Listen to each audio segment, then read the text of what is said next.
team that brought you Wallace and Gromit now bring their first full-length animated feature, Chicken Run.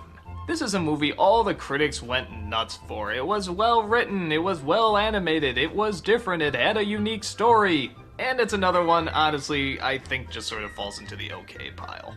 But that's not bad, it's just okay. Why? Well, let's take a look. On a chicken farm in England, one little hen tries as hard as she can to escape every day, but is constantly caught and thrown back in. Things get more dangerous though when the owner of the chicken farm decides that she wants to start making pies out of the chickens. So the hens have to make it out before the machine that makes the pies is fully put together. Their answer comes in the form of a rooster played by Mel Gibson.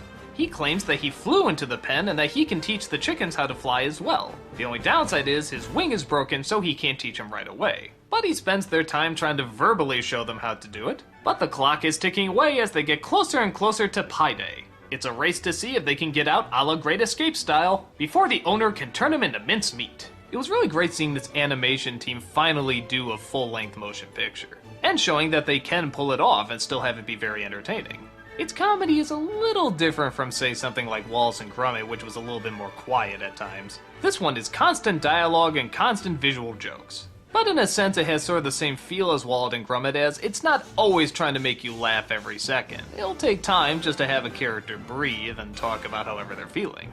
A lot of people say there was a ton of grown-up jokes, but really I didn't see them until maybe near the end.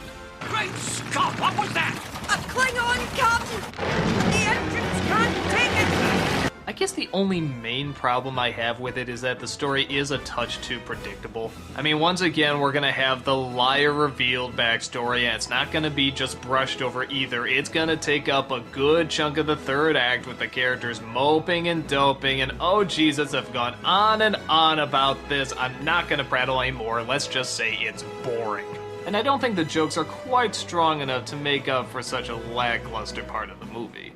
But like I said before, I still think it holds up as being okay. It is still very creative, it's got some memorable characters, it does have some good lines. The stop motion animation is always great to see. I mean, this team always does a wonderful job. It's bright, it's colorful, it's mostly upbeat.